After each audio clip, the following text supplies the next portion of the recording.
Hola, buenos días, bueno, buenas tardes ya casi.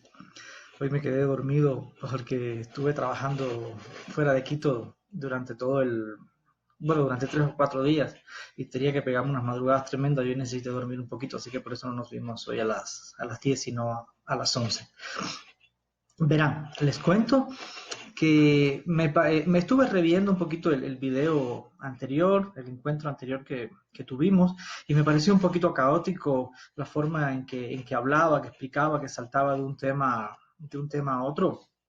Y esta vez lo que hice fue preparar un poco más los temas y hacerme un documento para no perderme y no estar deambulando de un lugar a otro, porque entiendo que a ustedes les puede generar un poco de confusión.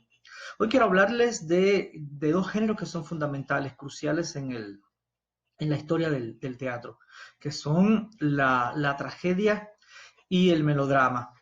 Ay, me di cuenta que acabo de poner la computadora y que no le puse el cable y tengo poca batería. Denme un minutito, conecto el cable y estoy de vuelta. No se vaya, quédese ahí.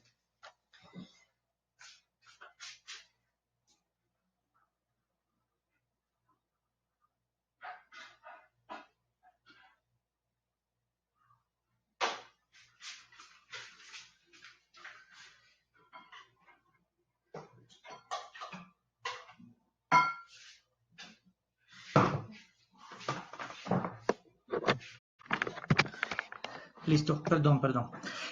Les decía, hablemos hoy de la tragedia y del melodrama. ¿Por qué en combo? Porque porque tienen mucho en común. A pesar de lo diferentes que son, tienen mucho en común. Porque hay mucha buena gente que queriendo hacer una tragedia termina siendo un melodrama. El melodrama está visto en la historia del teatro como un género tal vez menor, y si no menor, un género mal visto porque se ha comercializado demasiado. Se ha vuelto muy comercial. De muchos buenos melodramas en la historia del teatro han salido muy malos melodramas, sobre todo cuando tomó la posta en la comunicación, la televisión, los medios masivos como son la televisión, la radio y el cine, perdón, y el melodrama salió de los teatros, empezó a volverse muy comercial porque se crearon las telenovelas, se crearon las películas con temas rosas, se quedaron las radionovelas y todo eso proviene del melodrama. Melodrama que significa drama con música, pero vamos a entrar allá. Y a veces quiere tener tintes de tragedia, pero no lo concibe. Pero hay muy buenos melodramas. El melodrama es un género muy lindo cuando se sabe trabajar bien. Pero empecemos por la tragedia, ¿sí? Voy a bosquejar un poquito y después me voy a poner a leer lo que he extraído de algunos buenos e importantes autores. Mm, La tragedia, como ustedes saben, es el primer género escénico que vio la luz. La tragedia es la madre del teatro occidental, y hago esta especificación de teatro occidental porque los países del Oriente, Japón, China, Indonesia, Java, India, tienen muy buen teatro, pero es un teatro que ha influenciado mucho menos en nuestra cultura. El teatro que más ha influenciado en nuestra cultura es el griego, del cual luego mamaron de su teta los romanos. Los romanos invaden el mundo entero y obviamente como buenos invasores le llevan su teatro. Y hasta nuestros días el teatro occidental desde el Imperio Romano de Occidente conserva muchas características de lo que fue el teatro griego, luego el teatro romano, que no vamos a entrar en ese tema ahora, pero deben saberlo, porque la tragedia surgió como primer género en esas épocas y hasta hoy existe. Y todos los géneros que posteriormente surgieron y se han derivado de la tragedia, pues sencillamente son hijos, nietos, bisnietos de este primer género. A ver, mi gorra siempre es chueca. Entonces, ¿cómo surge la tragedia? Seguramente han oído hablar de las dionisíacas, que eran fiestas o festivales que una vez al año hacían los griegos en honor al dios Dionisos, que era el dios de las cosechas, el dios de la agricultura, también el dios del vino, de las chumas y todo eso, y ellos le hacían estas grandes fiestas dionisíacas en las que al principio, en los primeros tiempos, bueno, se mataba sobre una gran piedra circular, se sacrificaba un macho cabrío, una cabra macho, y además había un sacerdote, por llamarle de alguna manera, un oficiante, que entonaba un himno en loa, en honor al dios. Luego fue un coro, y luego del coro salió uno y el coro decía cosas y este uno le respondía. Estos eran los primeros indicios de diálogo. Luego se fueron, estoy hablando de años, estoy haciendo un resumen para que ustedes investiguen después. Y luego se fueron perfilando las tragedias como ya la vimos. Con el tiempo se llegaron a ver concursos en los que participaban grandes dramaturgos, seguramente los han oído mencionar, Esquilo, Sófocles, Eurípides, son los tres más famosos que han llegado a nuestras épocas, no quiere decir que no hubiese habido otros, y habían cientos de obras a través de los siglos que existió eso. Y con esta evolución, luego, ¿qué pretendieron estas tragedias? Pretendieron llevar una enseñanza moral a la gente. Ellos querían que la gente se viese reflejada en las historias que contaban y los errores que cometían los héroes trágicos no fuesen cometidos por la gente. Querían que la gente fuese mejores personas luego de haber visto estas tragedias. Es lindo, porque es hermoso saber que este arte que tanto nos gusta surgió como una forma, primero fue una cuestión religiosa, mágico-religiosa, con la cual entrar en comunión con su Dios, uno de sus dioses, pero luego se convirtió en una cuestión moralizante, una cuestión, un trabajo, un algo que quería que la gente fuese mejor. Eso, no hay nada mejor que eso. Y otra cosa hermosa que es bueno saber es que estos festivales eran masivos, la ciudad entera. No se puede hablar de países enteros en esa época, no habían países, habían ciudades-estados, como el caso de Atenas, en Grecia, por ejemplo, Esparta. Eran ciudades-estados que pertenecían a una gran región, que era la Grecia. Entonces, eran masivos, todo el mundo se volcaba, los veía, eran competitivos también, se ganaban premios a los mejores dramaturgos a las mejores historias. Entonces, de ahí que Aristóteles, en su momento, el primer gran teórico del teatro, empezó a ver características similares en todas las obras que se presentaban, características que las unían. Y en su libro Poética, posteriormente, empezó a definir el teatro y empezó a definir la tragedia a través de ciertas características, y esas características que Aristóteles definió en su momento, en muchos casos se han mantenido hasta nuestros tiempos. Bueno, obviamente una obra escrita en la época clásica de los griegos, y de las pocas que han llegado a nuestros días, obviamente que se va a mantener en el tiempo, pero luego los dramaturgos posteriores, me refiero a grandes dramaturgos como Shakespeare, ellos intentaron sostener la estructura de la tragedia. Luego, tengo aquí en mis notas, que se las voy a leer, las características fundamentales que debe tener una tragedia para ser una tragedia, con todas las de la ley.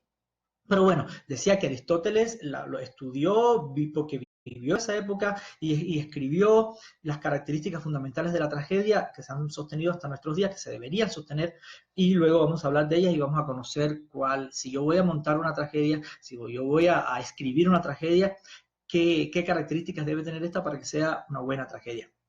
Pero bueno, me interesa terminar el tema de las dionisíacas, de estas grandes fiestas en las que los griegos se reunían masivamente y hacían su espectáculo. Estos espectáculos estaban compuestos por trilogías.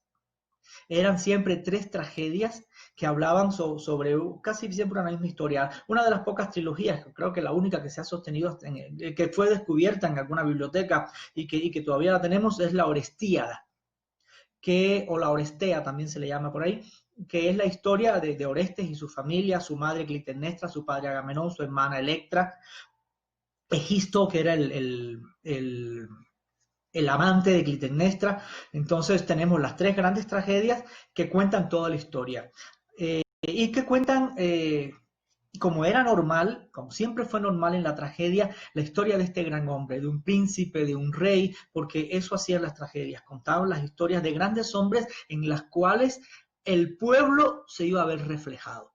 Y se supone, o era el objetivo del dramaturgo, que debería despertar dos sentimientos en el público. Primero, una especie de compasión por ese héroe trágico que está viviendo, que está pasando por algo tan fuerte que finalmente lo puede. Es un se enfrenta a algo, a un obstáculo, a una fuerza que lo va a superar.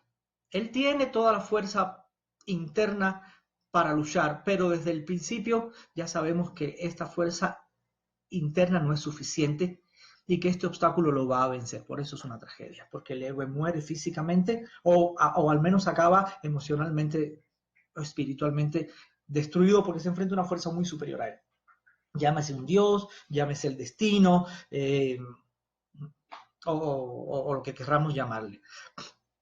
Esa es una característica fundamental en el héroe trágico. Uno, que debe ser un gran hombre. Luego, en el paso del tiempo, ya dejó de ser un gran hombre. Llamémosle gran hombre a un rey, a un príncipe, a alguien muy representativo.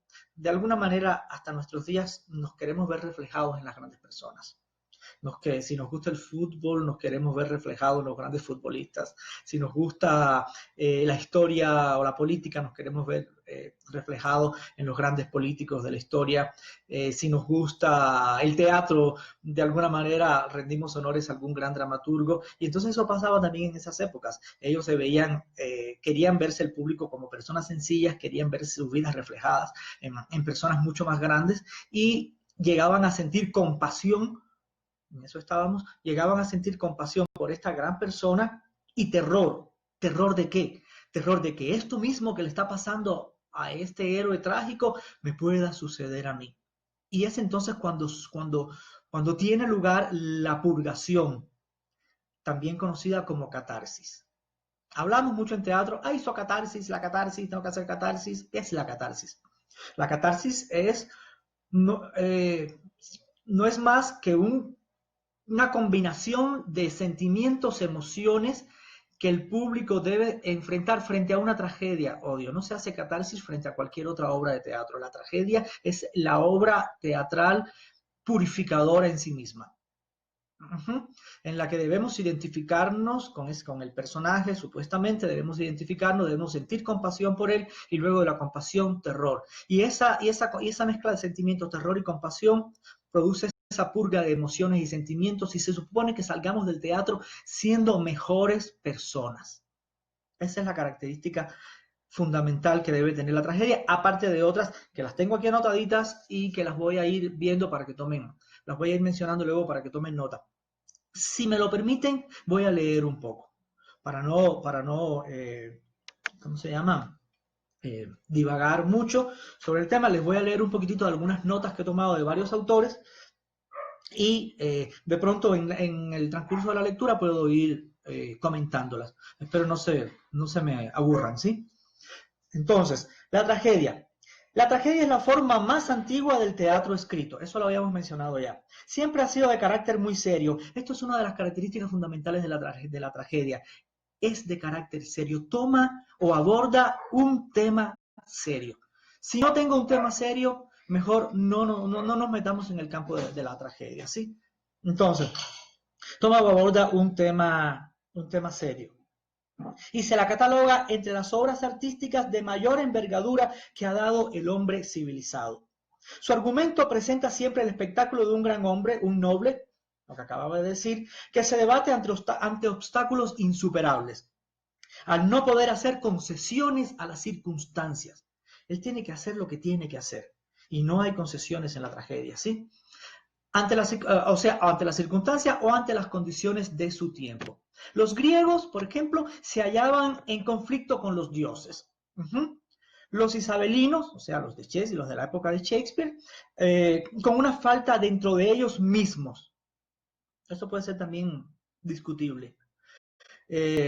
Porque quiero pensar, por ejemplo, en Romeo y y Julieta, una trágica tragedia, una trágica, no, estoy redundando, una clásica tragedia de la época isabelina, en la que estos dos jóvenes que pertenecen a familias, a familias que están en guerra, se enamoran. Y ahí está la gran falta, el gran obstáculo. Justamente se enamoran de quien no se deben enamorar porque sus familias están en guerra. Es un amor que ahí está condenado totalmente al fracaso. Entonces, no sé si ver una falta interna en ellos o si ver circunstancias de su época. Entonces, Shakespeare creo que quería hacer un poco de honor a las grandes tragedias griegas sin incluir tema de dioses, porque su época era otra, por supuesto. Entonces, obviamente, él agarra las grandes tragedias griegas y las adapta a su época. Y algo muy interesante en Shakespeare es que él no escribía sobre su propio tiempo.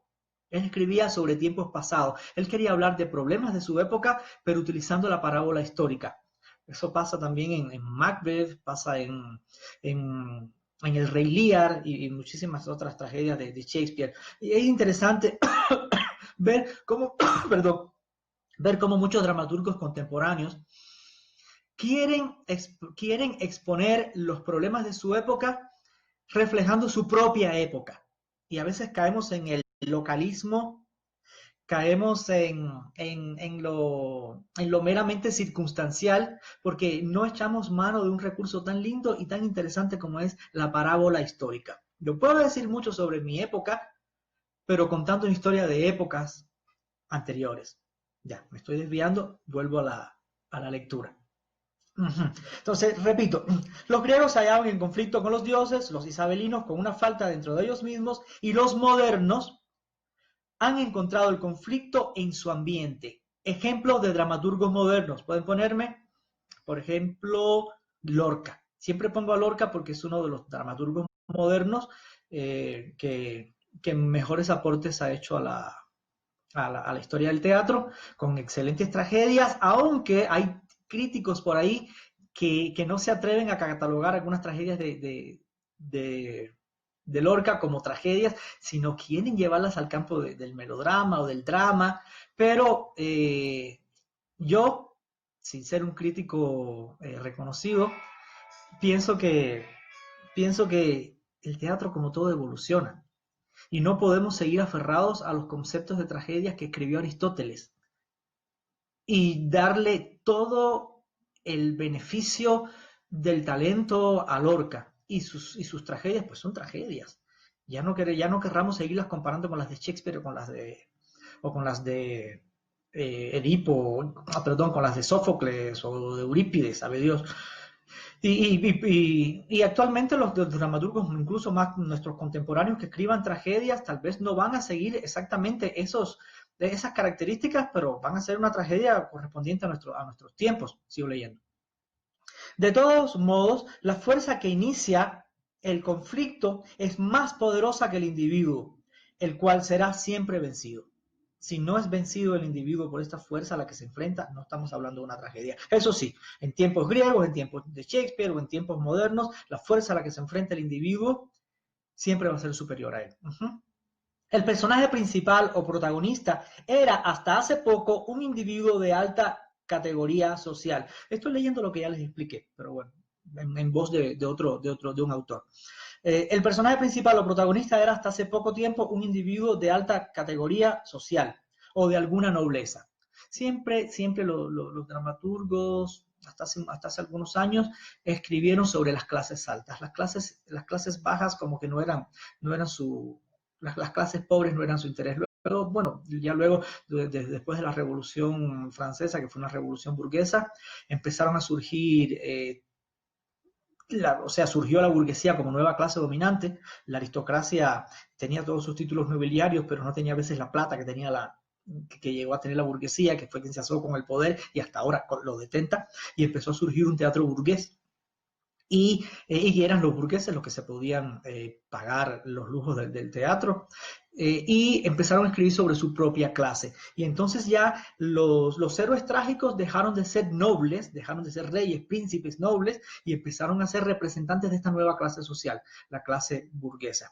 Por ejemplo, pensemos en los clásicos franceses, estos clásicos o neoclásicos franceses, en Racine. Bueno, Racine trabajaba mucho basado en las historias griegas, pero Molière, aunque hacía comedias, también reflejaba su clase social, o la clase social en el poder, que era un poco la burguesía. El médico a palos, Tartufo, ya no estaban hablando de un noble, están hablando ya de un burgués. El burgués gentilhombre.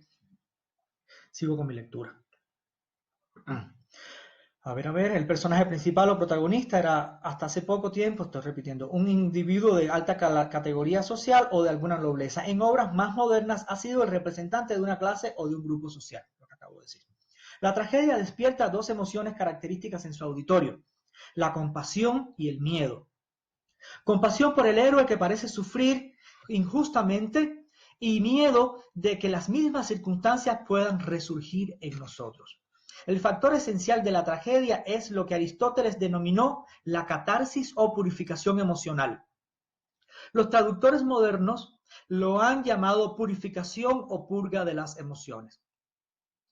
En el campo del psicoanálisis es la eliminación de los complejos y frustraciones, haciéndolos conscientes y permitiéndoles expresión. O sea, se supone que el teatro devele ante nosotros esas frustraciones que tenemos, las concientizamos y como decía anteriormente, salimos del teatro siendo mejores personas. La figura principal es, en el escenario, atraviesa por una terrible crisis y en ella advierte cierta debilidad o falta interior. Esto es importante, lo de la falta interior o debilidad. Puede perder la batalla y hasta su propia vida. De hecho, la va a perder. No puede, va a perder la batalla, va a perder su propia vida, pero muere siendo un hombre más bueno y más feliz al haber reconocido su error.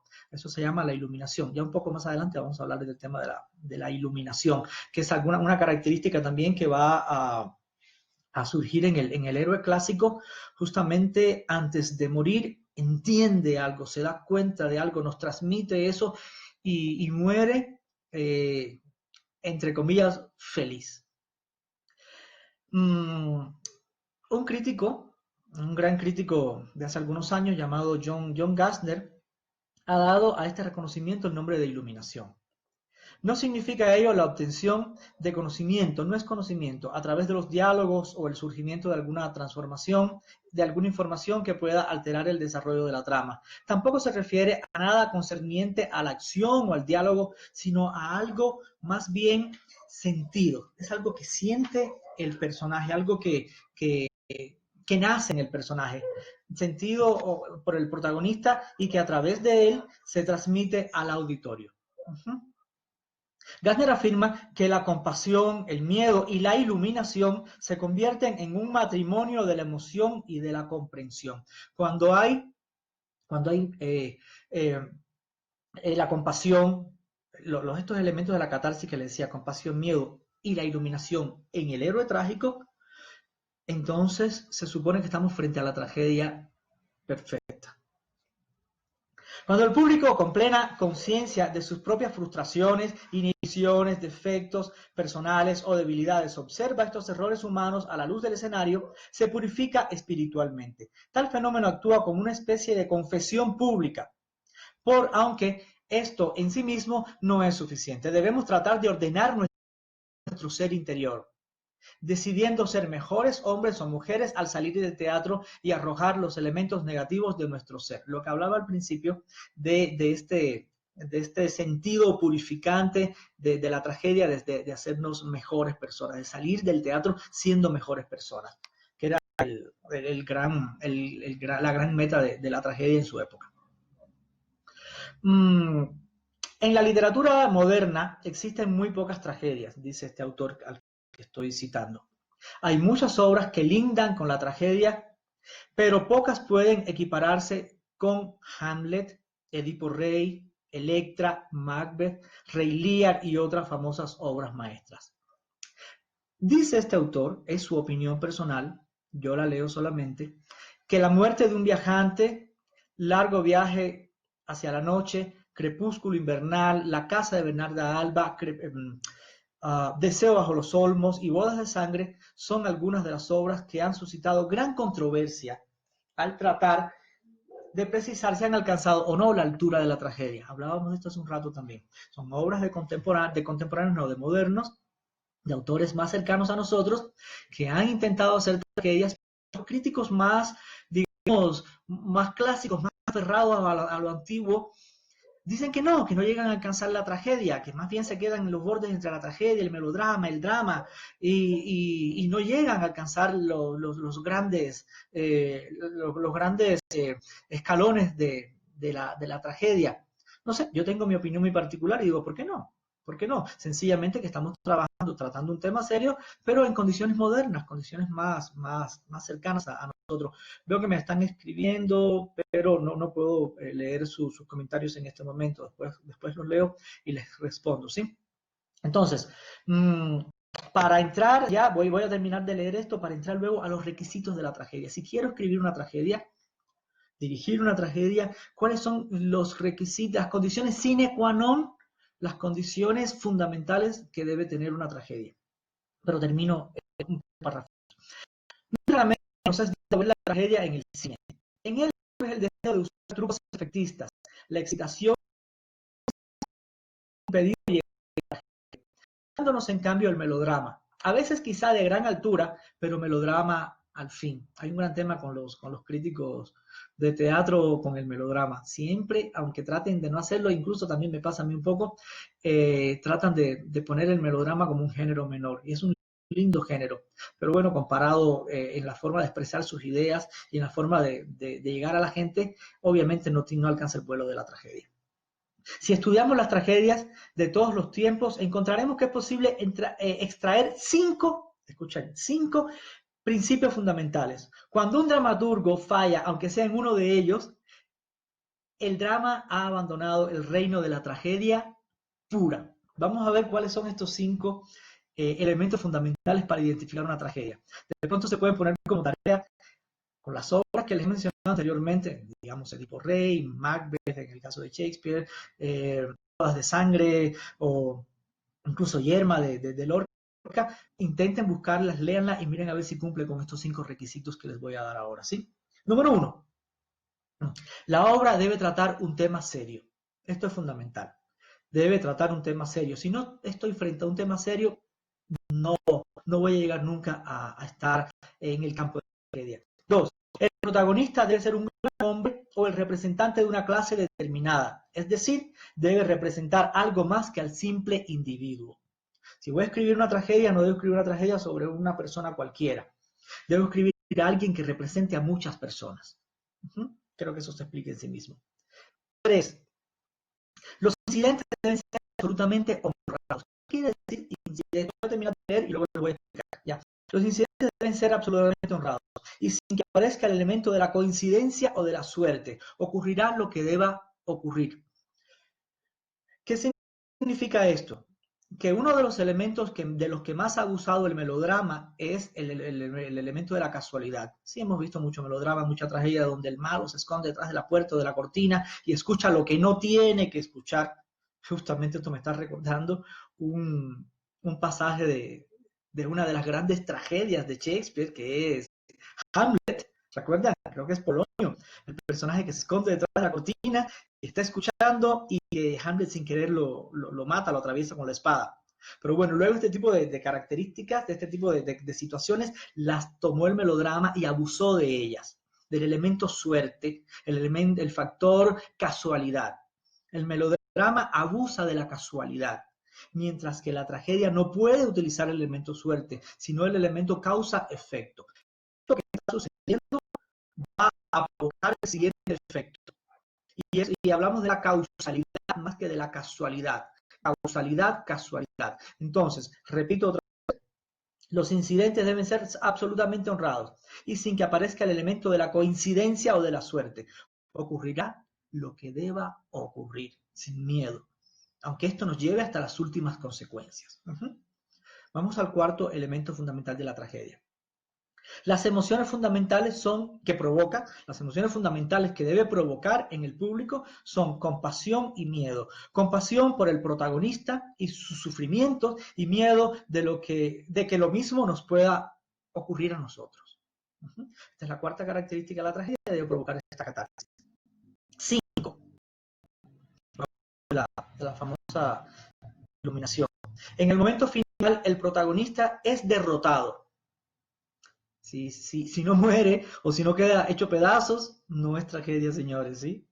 Entonces, en el momento final, el protagonista es derrotado, pero antes de la derrota es necesario que se produzca la iluminación en el personaje. En nosotros como público se debe producir la catarsis aristotélica, la purgación de nuestras emociones, pero en el personaje se debe producir la iluminación, o sea, murió siendo una mejor persona también, mientras que nosotros nos vamos al teatro siendo mejores personas. Entonces, estas son, en resumen, las características fundamentales de la tragedia. Espero haberme hecho entender. Al principio empecé a explicarle con mis palabras, pero me pareció justo agarrar a algunos autores que hablan sobre esto y leerles exactamente lo que ellos dicen, que a la final fue un poco más o menos lo mismo, pero con palabras más organizadas. Sí, yo sé que soy un poquito caótico a la hora de explicar. Esto es en cuanto a la tragedia.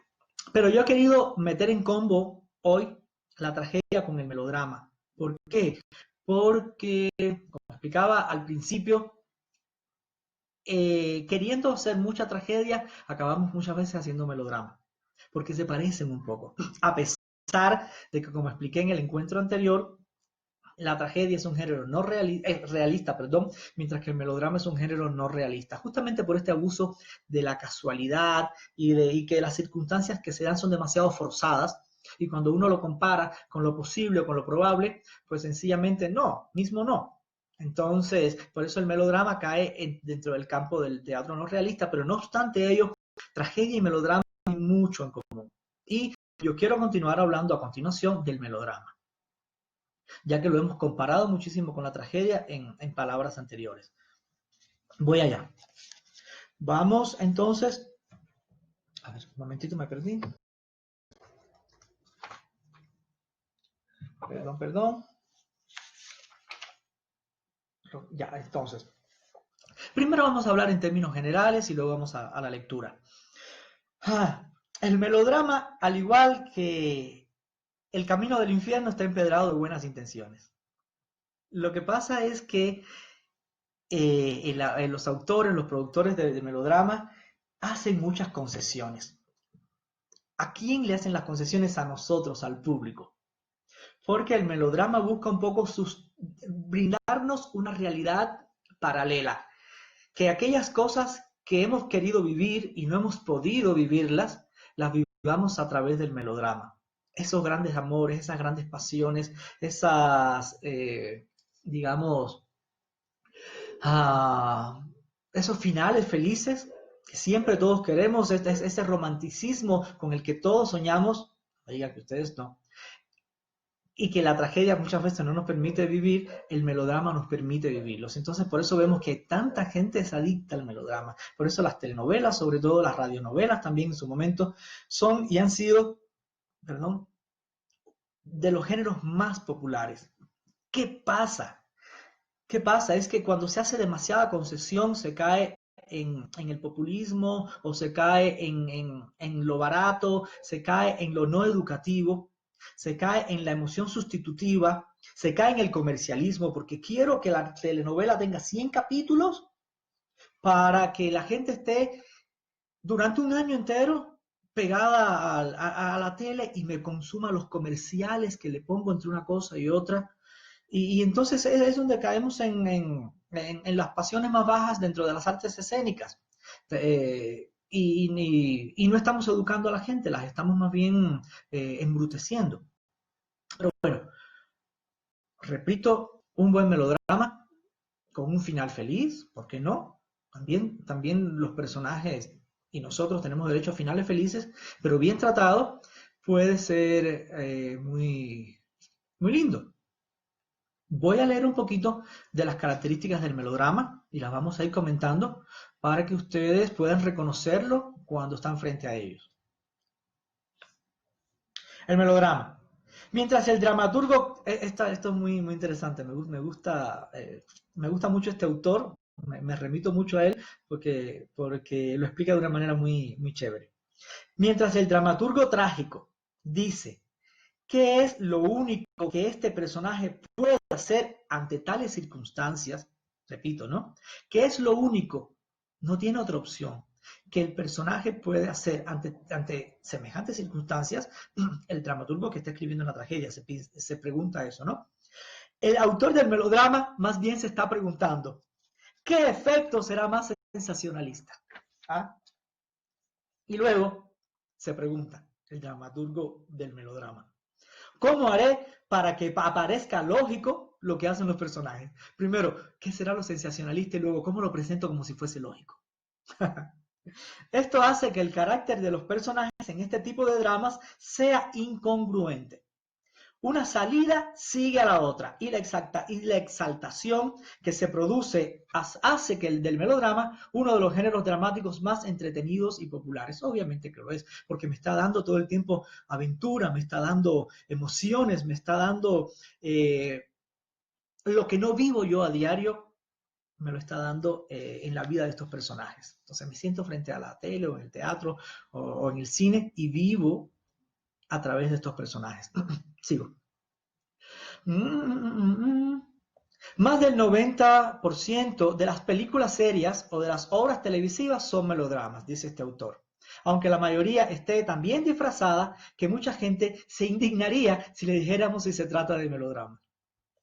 Un autor llamado Webster define este género como un tipo de drama, por lo general romántico y sensacionalista, que utiliza tanto las canciones como la música instrumental. Por tanto, es un melodrama cualquier obra sensacionalista y romántica que termina típicamente con un final feliz. Dice Webster que es un melodrama cualquier obra sensacionalista y romántica que termina típicamente con un final feliz. Una definición simplista pero realista de lo que es un melodrama. Su nombre se deriva de la expresión drama con música, ya que dicho género se originó de esta suerte, aunque en el escenario se abandonó pronto la música. Las películas la readaptaron como parte de su propia técnica y cuando vemos los melodramas del cine con su fondo musical, nos preguntamos si el ciclo no se habrá completado ya por sí mismo. O sea, es difícil no ir al cine, es difícil ir al cine y no ver una película que tenga fondo musical, sea lo que sea. Entonces ya podemos decir que casi todo lo que vemos en el cine tiene características de melodrama. Porque esa música manipula nuestros sentimientos, que es una de las funciones que tiene esa música, justamente manipular nuestros sentimientos. No sé, cuando se encuentran la pareja, que suenan los violines en el fondo, o cuando alguien persigue a alguien que nos ponen a sonar, ya sabemos la clásica obertura de Guillermo Tell, para pam, para pam, para pam, para pam, para pam, para pam, para pam, pam, pam. El cine ya tiene implícita la música, por tanto, como decía este autor, el 90% de las cosas que nos presentan en el cine son ya melodramas de por sí. Sigo leyendo. Quizás sea oportuno defender este género. Después que lo echan por tierra, lo vamos a defender, ¿no? Quizás sea oportuno defender este género dramático, ya que el término melodrama tiene mala reputación. Me pregunto si con razón o sin razón. Esto se debe a ciertos melodramas que estuvieron en boga en las postrimerías del siglo pasado. Este autor al que estoy citando es del siglo XX, por tanto están hablando de los finales del siglo XIX, y están hablando de teatro, no de cine, porque no había mucho tiempo para que se desarrollara todavía el cine en esa época. Entonces, esto se debe a ciertos melodramas que estuvieron en boga en las postrimerías del siglo pasado. En ellos no había matices, esto es importantísimo. Lo negro era negro y lo blanco era blanco. Los buenos son muy buenos, los malos son muy malos. No hay medias tintas en el melodrama o en sus personajes. El dramaturgo enfrentaba lo bueno a lo malo. La emoción era la palabra clave y la coincidencia, la casualidad, la suerte, un lugar común. Debido a esta connotación, muchas personas piensan que si alaban un melodrama o si manifiestan cierta atracción hacia él, demuestran su mal gusto, sin advertir que la inmensa mayoría de las obras serias escritas desde 1900 entran naturalmente en esta categoría. ser así mismo. Investiguen, por favor. Yo les planteo los temas y si a ustedes les interesa realmente llegar al fondo de la cuestión, investiguen. No hagan como el público de Melodrama. No vivan la experiencia sustitutiva, vivan sus propias experiencias. Si son actores, si quieren incursionar en la dramaturgia, en la dirección, o si ya escriben o dirigen, hay que investigar a profundidad todo esto. Sigo. Tanto la tragedia como el melodrama son métodos legítimos para confeccionar un drama serio, puesto que es posible lograr con los dos géneros una representación verdadera de la vida. La vida misma es un conflicto entre el factor suerte y el carácter. El melodrama insistirá sobre todo en la suerte, mientras que la tragedia va a insistir en el carácter. ¿Cómo se explica esto? En el melodrama me interesan más las circunstancias, lo que rodea a los personajes, mientras que en la tragedia me va a interesar mucho más el personaje en sí mismo y su yo interno, su carácter, su forma de enfrentar la vida y la situación que se le presenta. El melodrama muestra lo que podría suceder, mientras que la tragedia muestra lo que debe suceder. Lindas palabras. Mientras que la tragedia debe decir la verdad, el melodrama no debe mentir. Repito, sutilezas del lenguaje. Mientras que la tragedia debe decir la verdad, el melodrama no debe mentir. Y es bien sabido que hay una gran diferencia entre estas dos categorías. Interesante, ¿no? Yo creo que finalmente el buen melodrama puede que no mienta mucho, pero el mal melodrama es lo que termina mintiéndonos. Termina abusando de la casualidad, termina abusando de estos personajes que son muy malos, son muy buenos, termina siempre con este final feliz luego de mucha peripecia y bueno, nos entretiene durante un tiempo, pero la pregunta es, ¿nos enseña? ¿Nos trae algo bueno? No es una pregunta retórica, no es que yo tenga la respuesta. Es una pregunta que realmente cada quien se debe responder en su interior. A ver, ¿por dónde continuamos? A ver. Dice este otro autor que tengo unas notas de él por acá. En el melodrama hay una oportunidad de vencer porque el protagonista es víctima de circunstancias externas que pueden ser superadas. Repito, en el melodrama hay una oportunidad de vencer porque el protagonista es víctima de circunstancias externas que pueden ser superadas. La tragedia nace cuando el protagonista posee en su interior la fuerza para vencer, pero está, sin embargo, condenado al fracaso. Yo continúo lo que podría haber querido decir este autor. ¿Por qué? Porque se enfrenta a una fuerza muy superior a la suya. Puede tener un defecto interior, un problema en su fuero interno, pero también se está enfrentando a algo que no puede vencer, no logra vencer. En los últimos años hemos visto excelentes melodramas, tanto en el escenario como en el cine. Aunque el factor suerte está siempre presente, estas obras no mienten, dice este otro autor. Los personajes se ven envueltos en las aventuras más emocionantes que puedan concebirse y el protagonista puede salir indemne de una situación apurada, solo para caer en otra inmediatamente. Lo hemos visto, o sea, resolvió este problema, pero inmediatamente cae en el siguiente problema. Y cada capítulo o cada escena nos va a ofrecer una situación difícil que el protagonista debe y va a vencer de una forma u otra. Estamos hablando del melodrama, ¿no? Toda la obra es episódica. A pesar de que la emoción fundamental es la compasión, el elemento sentimental existe siempre. ¿No hemos llorado frente a los melodramas? ¿Ah, no? Sí. Se dice que el sentimentalismo aparece cuando es tanto lo que anhelamos experimentar por otros, una emoción que no nos detenemos a pensar hasta que la emoción no ha pasado. Nos conmovemos, esto es muy importante, nos conmovemos con un niño solo porque es un niño, o con una joven bonita porque es bonita y sufre, sin ponernos a analizar las causas, o sea, lo superficial. En la realidad, quizá ninguna debería provocar nuestra compasión. El sentimentalismo, según esta definición, existe cuando se nos permite experimentar una emoción sin sufrir las consecuencias. porque el sentimental vive de deseos, de la emoción más que de la razón. Todo esto es lo que conlleva el melodrama, pero el mal melodrama, ¿no es cierto?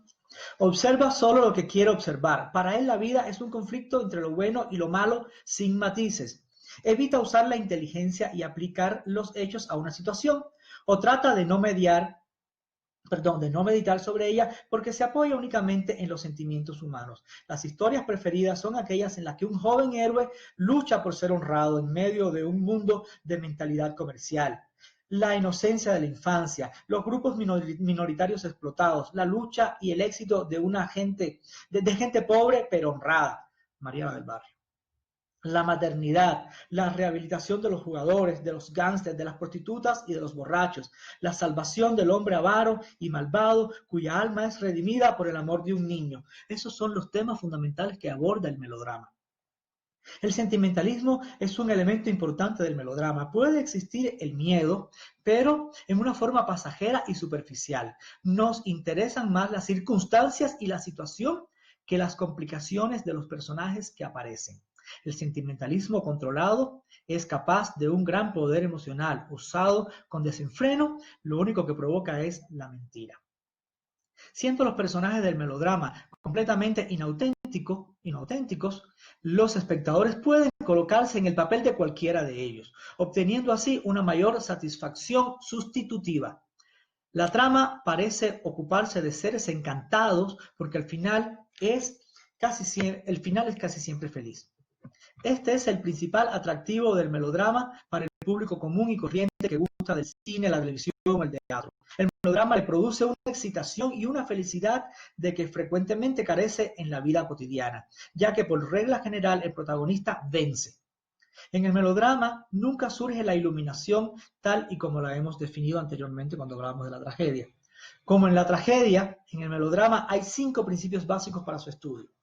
Creo que hemos abordado sobremanera las características del melodrama, ¿no es cierto? Ahora las vamos a ver resumidas en 5 elementos, al igual que vimos los 5 elementos fundamentales para definir una tragedia, vamos a ver los 5 elementos fundamentales que definen a un melodrama. Y me encantaría que hicieran el ejercicio en lo adelante. Después vamos a hablar de la comedia, de la farsa, de otras obras, de otros géneros escénicos, y me encantaría que ustedes hagan el ejercicio en lo adelante, cuando se enfrenten a una nueva película, una nueva obra teatral, de intentar definir el género, si es que lo tiene. Si es una obra que ya está dada hace mucho tiempo por la historia del teatro, si voy a ver Macbeth, pues no tengo que definirlo, ya yo sé que es una tragedia de Shakespeare, pero si voy a ver una obra contemporánea de un autor que no conozco, desde que me siento a verla veo de qué se trata esto. Lamentablemente, chicos, el teatro contemporáneo está plagado de intentos de comedia. La gente quiere ir al teatro muchas veces para escapar y los artistas, los teatristas, los actores, los directores, y me incluyo, hago un mea culpa porque lo he hecho, necesitamos vivir de nuestra profesión y hacemos esa concesión. Escribimos la comedia, dirigimos la comedia, actuamos en la comedia porque sabemos que vamos a tener muy posiblemente mucha más cantidad de público que si hacemos un melodrama o una tragedia y necesitamos vivir de lo que hacemos. Pero yo les llamo a ustedes a pensar en que está bien, necesitamos vivir de ello, pero también necesitamos sostener el equilibrio entre lo artístico y lo comercial.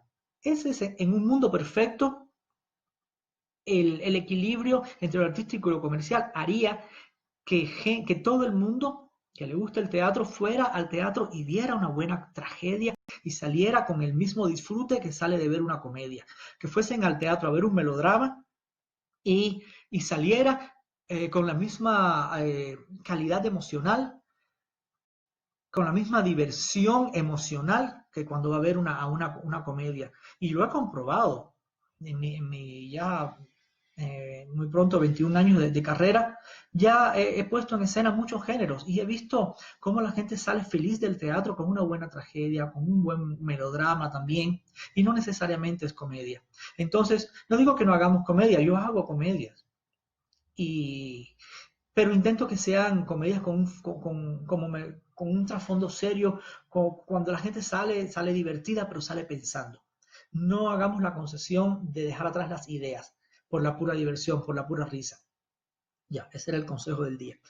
Voy a leerles las 5 características fundamentales del melodrama y ya con esto casi vamos concluyendo nuestro encuentro de hoy. Yo me había programado para una media hora y estamos ya en 48 minutos, creo.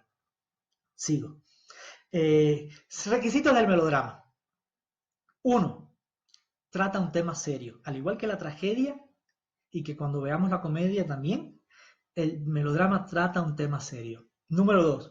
Los personajes están menos delineados que en la tragedia, por lo que es más fácil que el público se identifique con ellos y reaccione favorablemente.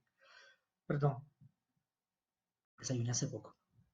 Los personajes están menos delineados que en la tragedia, por lo que es más fácil que el público se identifique con ellos y reaccione favorablemente. Voy a hacer un paréntesis con esto. Yo les decía hace un rato que el melodrama forma parte de los géneros no realistas. Una de las características fundamentales de los personajes que pertenecen a géneros no realistas, recordemos cuáles son los géneros no realistas: melodrama, farsa, obra didáctica y tragicomedia, ¿no es cierto? Una de las características fundamentales que van a tener los personajes de este tipo de obras no realistas es que no están muy bien delineados. En dramaturgia se les llama tipos, mientras que a los personajes de las obras realistas se les llama roles. Entonces, si yo estoy haciendo un personaje en una tragedia, en una comedia o en una pieza dramática, en una obra realista, yo estoy encarnando un rol. Mientras que si yo estoy haciendo un personaje en una obra no realista, dígase farsa, melodrama, tragicomedia o obra didáctica, perdón, yo estoy encarnando un tipo. Ahí tenemos tema para hablar en otro de nuestros encuentros, ¿sí? Diferencias entre los personajes, esto es un poco más para los actores. ¿Cuándo hago un rol? ¿Cuándo hago un tipo? Les dejo la incógnita y sigo. ¿Por qué introduzco este paréntesis? Por esta característica del melodrama, que los personajes no están bien delineados. ¿Por qué? Porque no es realista. Y porque se supone que los personajes de las obras no realistas no están tan delineados como los personajes de las obras realistas. Un personaje de comedia va a estar muy bien delineado, un personaje de melodrama no puede estar muy bien delineado, porque su objetivo es que la mayoría de personas que están viendo lo que están frente a él se identifiquen con él. 3. Mientras que la tragedia debe ser absolutamente veraz, en el melodrama puede intervenir, se me sale el cubano por ahí, debe intervenir el elemento suerte. El melodrama es episódico y los incidentes más sensacionales forman parte de él. Eso lo habíamos visto hace un rato. El melodrama es episódico, le pasan cosas, las resuelve, le vuelve a pasar otra cosa, la resuelve, le vuelve a pasar otra cosa, la resuelve. Eso es lo episódico. Pero yo creo que este autor como que mezcla dos cosas en una. Me está hablando por un lado del elemento suerte y por otro lado la característica episódica del melodrama. Entonces, a pesar de que esté en un solo ítem, hagamos 2 ítems. ¿Por qué no? 1. Lo repito, mientras que la tragedia debe ser absolutamente veraz, debe honrar las circunstancias, debe honrar lo que se debe hacer, lo que debe suceder. El melodrama va a intervenir el factor suerte. El factor suerte es un elemento fundamental en el melodrama. Si el malo no llega y se pone tras la cortina y escucha lo que están hablando los buenos y actúa en función de ello, no es melodrama. Si justamente al doblar la esquina no se encuentra con quien no se tenía que encontrar, no es melodrama. Esas super coincidencias que nos emocionan tanto, ¡ah! Les atrapó, ¡y qué casualidad que estaba en esa cafetería! El chico y la chica, y justo llega la mala y los ve conversando en la cafetería. Saben de lo que les estoy hablando. El uso y abuso del elemento suerte. Eso es característica fundamental del melodrama. Luego lo episódico. Luego viene lo episódico, que les pasa una cosa, un obstáculo, lo vencen, nada más que para encontrarse con un siguiente obstáculo, capítulo, otro capítulo, otro capítulo. Otra característica fundamental del melodrama. En el melodrama puede producirse la compasión, como en la tragedia, ¿no? Pero bordeando el sentimentalismo. No es una compasión real, sino una compasión sentimentalista. El miedo puede igualmente aparecer, aunque de tal suerte que sea solo temporal o superficialmente. Voy a resumir esto en otras palabras, más sencillas. Hay un intento en el melodrama de conseguir la catarsis de la tragedia, pero es un intento diluido. esa compasión y miedo o terror que sentimos en primer lugar hacia el héroe y luego en función de nosotros, ahí está, pero muy, muy disuelta, muy suavecita, muy por encima, no con la profundidad que nos provocaría la tragedia. Creo que me hago entender, ¿no es cierto? Sigo con la siguiente característica del melodrama. Y última. La verdadera iluminación no se produce ni en la derrota. O sea, no es necesaria la iluminación, porque las derrotas son pequeñas las que recibe el protagonista del melodrama, porque al final va a ganar la pelea, va a triunfar el bien sobre el mal. Y por lo general, aquí lo dice, aquí está, la verdadera iluminación no se produce ni en la derrota y por lo general el protagonista logra ganar la batalla.